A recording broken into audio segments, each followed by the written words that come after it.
الحمد لله رب العالمين نحمده ونستعينه ونستغفره ونعوذ بالله من شرور أنفسنا وسيئات أعمالنا من يهد الله فلا مضل له ومن يضلل فلا هادي له أشهد أن لا إله إلا الله وأشهد أن محمدا عبده ورسوله اللهم صل وسلم وبارك على محمد وعلى آله وصحبه وسلم تسليما كثيرا.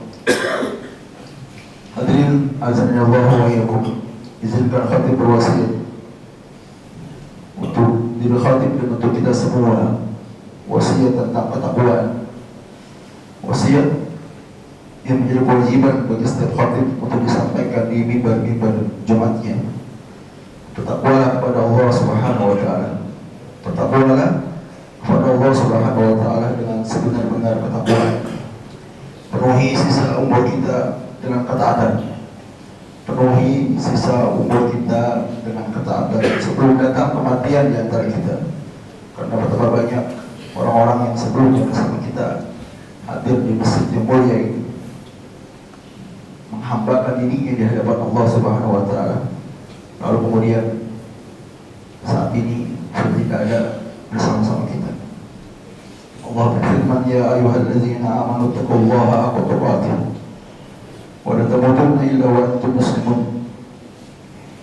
Di ayat lain Allah katakan, ya ayyuhan nasu taqu rabbakum alladzi khalaqakum min nafsin wahidah wa khalaqa minha zawjaha wa bassa minhuma rijalan katsiran wa nisaa'a wattaqullaha alladzi tasaaluna bihi wal arham innallaha kana 'alaykum raqiba.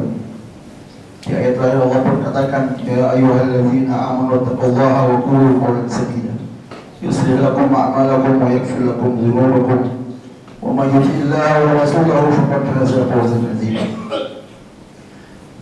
Fa inna asdaqal hadits kitabullah wa khairal huda huda Muhammad sallallahu alaihi wasallam. Hadirin azan Allah wa iyyakum. Hari ini kita berada di hari-hari terakhir bulan Ramadan. Satu atau dua hari lagi kita akan berpisah dengan Ramadan. Entah Ramadan yang meninggalkan kita atau kita yang meninggalkan Ramadan. Bulan yang telah melatih kita untuk banyak bersabar. Bulan yang telah mentarbiyah kita untuk menjadi hamba yang bertakwa. Bulan yang seharusnya bisa merubah kita menjadi insan yang lebih baik. Sebagaimana para ulama di masa silam, mereka seringkali mengatakan, hari ini suatu kaum telah kembali dalam keadaan sebagaimana ibu mereka melahirkan mereka. Karena memang bulan Ramadan adalah bulan yang penuh dengan ampunan. Sehingga ulama seperti Qatadah rahimahullah mengatakan, barang siapa yang dosanya tidak diampuni di bulan Ramadan, maka sungguh di hari lain dia akan sulit mendapatkan ampunan. Atau Ibnu Rajab Al-Hambali rahimahullah, dia mengatakan, siapa saja yang tidak mendapatkan pengampunan di bulan Ramadan, sungguh dia telah terhalang dari kebaikan yang sangat banyak. Maka kekhawatiran para ulama tersebut seharusnya membuat kita lebih khawatir lagi tentang diri kita masing-masing hadirin. Kita berharap semoga amal kita di bulan Ramadan diterima di sisi Allah Subhanahu wa taala. Semoga amal kita yang penuh kekurangan ini tetap mendapatkan balasan terbaik di sisi Allah Subhanahu wa taala. Semoga Allah Subhanahu wa taala juga mengampuni kesalahan dan setiap kelalaian kita selama beramal di bulan Ramadan yang mungkin tidak maksimal. Hadirin azan Allah wa iyyakum.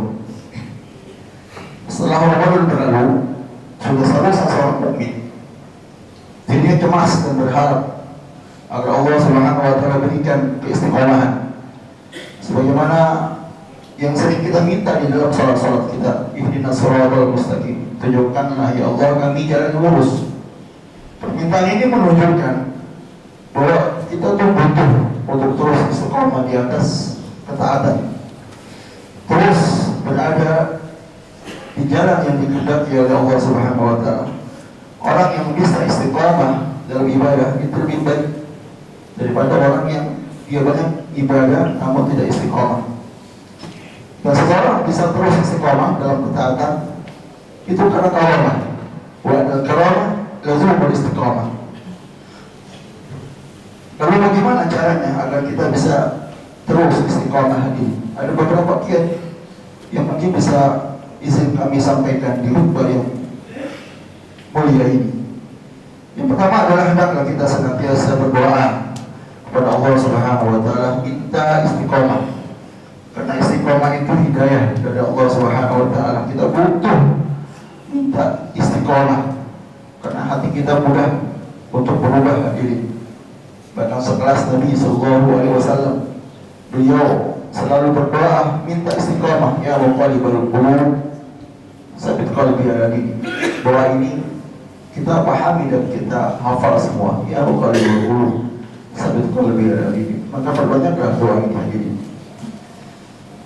Sampai-sampai Ummu Salamah pernah bertanya kepada Rasulullah SAW, wahai Rasulullah, kenapa engkau sering berdoa ya muqallibal qulub tsabbit qalbi ala dinik? Maka Nabi SAW menjawab, wahai Ummu Salamah, innahu laysa adami illa wa qalbah baina usba'in min asabillah wa syaa dhan wa syaa azab. Wahai Ummu Salamah, sesungguhnya hati manusia itu berada di antara jari jemari Allah Subhanahu wa taala. Maka siapa saja yang Allah kehendaki, Allah akan berikan keturunan di dalam imannya. Dan siapa saja yang Allah kehendaki, Allah pun bisa menyesatkannya. Selain itu Muaz bin Jabal yang meriwayatkan hadis ini, beliau membacakan doa, Rabbana la tuzigh qulubana ba'da idh hadaytana. Wahai Tuhan kami, jangan Engkau jadikan hati kami condong kepada kesesatan sesudah Engkau berikan petunjuk kepada kami. Doa ini pun patut untuk kita hafal dan kita panjatkan. Kemudian kita kedua, berusaha menjaga keikhlasan di dalam ibadah. Karena amalan yang dilakukan ikhlas karena Allah Subhanahu wa taala itulah yang akan diterima. Allah berfirman, "Wa ma umiru illa liya'budullaha mukhlishina lahu dinahu hunafa wa yuqimu shalah wa yutu zakah wa dzalika dinul qayyim." Padahal mereka hanya diperintah untuk menyembah Allah Subhanahu wa taala dengan ikhlas semata-mata karena menjalankan agama dan juga agar melaksanakan salat, menunaikan zakat. Yang demikian itu adalah agama yang lurus. Dalam sebuah hadis dari Abu Hurairah radhiyallahu anhu, Nabi sallallahu alaihi wasallam pernah bersabda, qala Allah tabaraka wa taala, ana agna syuraka'i min syirik, man 'amila 'amalan asyraka bihi man ghayra taraktuhu musyrika. Allah tabaraka wa taala berfirman, aku sama sekali tidak butuh sekutu dalam perbuatan syirik. Barang siapa yang berbuat syirik dengan selainku, aku akan tinggalkan dirinya. Maksudnya tidak diterima amalnya dan perbuatan syiriknya. Adapun buah dari keikhlasan adalah keikhlasan akan membuat sebuah amal istiqomah dikerjakan oleh pelakunya. Ibnu Taimiyah rahimahullah mengatakan, wa ma la yakunu lahu la yanfa'u wa la yadurru.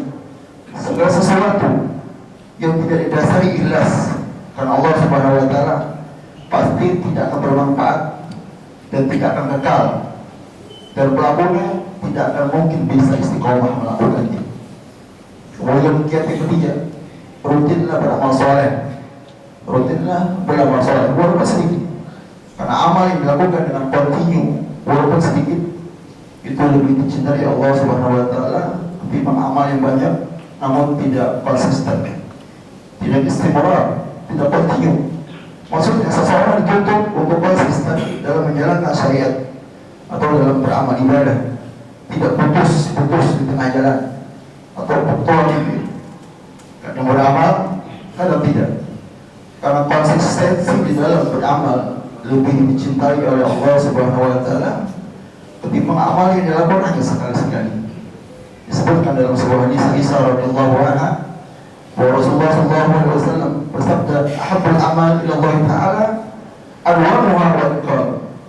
Amalan yang dicintai oleh Allah Subhanahu wa Ta'ala adalah amalan yang kontinu dilakukan walaupun itu cuma sedikit. Kemudian kiat yang keempat, rajinlah muhasabah, koreksi diri. Kalau kita rajin mengoreksi diri, kita akan selalu berusaha untuk lebih baik Allah Ta'ala sendiri yang memerintahkan kita untuk rajin muhasabah, untuk rajin introspeksi diri. Allah katakan, ya ayyuhalladzina amanu taqullaha wa tanzur nafsum ma qaddamat lighad wattaqullaha innallaha khabirun bima ta'malun. Ibnu Katsir rahimahullah di dalam tafsir mengatakan tentang ayat ini, hisablah diri kalian, hisablah diri kalian sebelum kalian dihisab.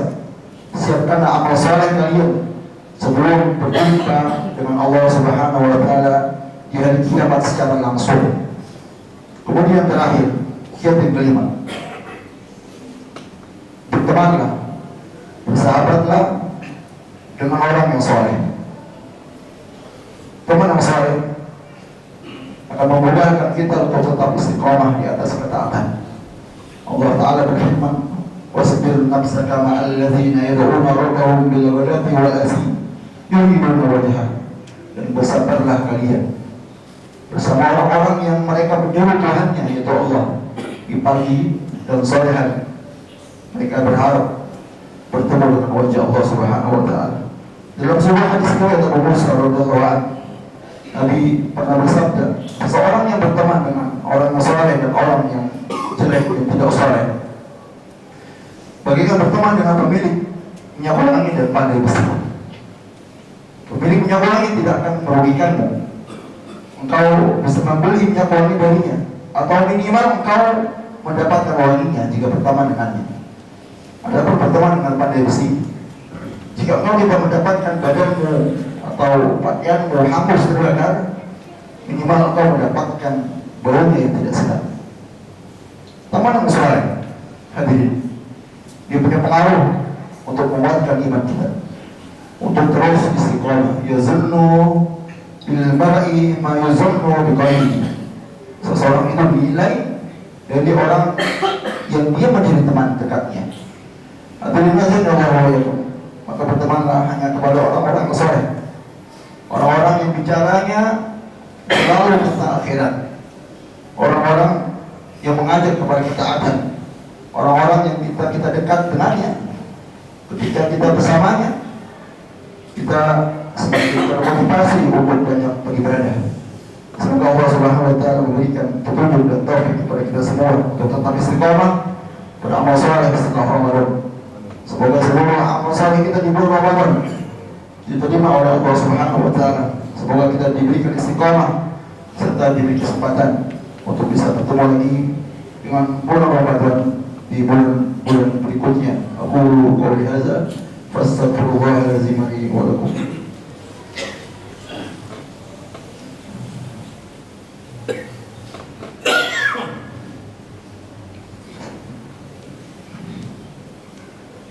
Alhamdulillah alladzi khalaqa as-samawati wal ardh wa ja'ala az-zulumati wan nur thumma alladhina kafaru bi rabbihim ya'dilun.